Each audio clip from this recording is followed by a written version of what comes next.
এই মে মাসে দাঁড়িয়ে আমি আজকে ভূতের শাক হারভেস্ট করছি। আর এটা আমার কাছে প্রত্যাশিত ছিল না যে আমি গরমেই ভূতের শাক করতে পারবো। জাস্ট আমার অজান্তেই কিন্তু ভূতের শাক বেশ ভালো রকম ভাবে হয়ে গেছে, তাই আমি ভাবলাম যে ভিডিওটা আজকে আপনাদের কাছে শেয়ার করি। আসসালামু আলাইকুম, আরার গার্ডেনে আপনাদের সকলকে স্বাগত। তো আমার এই যে ভূতের শাক হওয়ার যে ট্রিকটা মানে অজান্তে হয়েছে, তাই সেই ট্রিকটাই আমি আজকে শেয়ার করছি। শীতে শীতের অনেক ধরনের বীজ থাকে, তো সেই বীজগুলোর মধ্যে ভূতের শাকের বীজ অনেক ছিল, সেটা সামনে শীত আস্তে আস্তে নষ্টও হয়ে যেতে পারে, ওই জন্য আমি ভাবলাম জাস্ট ছড়িয়ে রাখি, দেখি হয় কিনা। তো মাটি যেভাবে আমি প্রস্তুত করি, গোবর সার আর মানে গার্ডেন সয়েল দিয়ে মাটি এই ৩টে গামলিতে আমি প্রস্তুত করে নিয়েছি।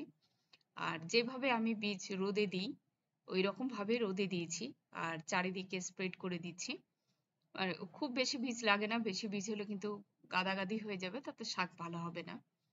আর এই তার জালিটা দিয়ে আমি হালকা করে জল দিয়ে দিচ্ছি। বথি শাকের বীজ খুবই ছোট হয়, সেটাও ভিতরে চলে গেলে জার্মিনেট হতে সময় লাগবে, তা আমি ভাবতে পারিনি যে গরমের মধ্যেই হয়ে যাবে। তো বীজ দেওয়ার প্রায় ১২-১৫ দিন পরে কিন্তু দেখছি চারা বেরিয়ে গেছে, আর তারও প্রায় ১ মাস পরে এ গাছগুলো কিন্তু বেশ বড় হয়ে গেছে, মানে শাকগুলো বেশ খাওয়ার মতো হয়ে গেছে। তো এমন কিছু আমি যত্ন নিই, জাস্ট আমার ছাদে যেখানে ট্যাপ থাকে, জল পড়ে, ওখানে জলের কাজ হয়, সেইখানে আমি রেখে দিয়েছি। আর এত গরম যে হওয়া খুব মুশকিল, তো ওখানে একটা শেডেড এরিয়া আছে আর জলও প্রচুর পড়ে ওই জায়গাটায়, তো সেইখানে আমি রেখে দিয়েছিলাম। আমি আশা করিনি যে এইভাবে আর কি শাক হয়ে যাবে, কিন্তু দেখলাম যে ওই শেডের জায়গায় থেকে আর জল পেয়েছে, তার ফলে দেখছি শাকটা বেশ বড় হয়েছে। আমি আবার মিডিলে খোল পচানো জল হালকা করে দিয়েছিলাম।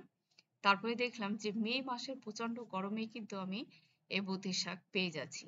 তো এটা আমার অজান্তে এটা ট্রিক ছিল। আপনারা যদি এরকম গরমে বোতে পালং এই ধরনের শাক খেতে চান, তবে একটু শেডেড জায়গাতে করুন আর সময় মতো জল দিন। ইনশাল্লাহ কিন্তু শাক গরমেও আমরা পেতে পারবো। তো এখানেই শেষ করছি। সুস্থ থাকুন, ভালো থাকুন। পরবর্তী ভিডিওতে আবার আপনাদের সাথে দেখা হয়ে যাবে ইনশাল্লাহ।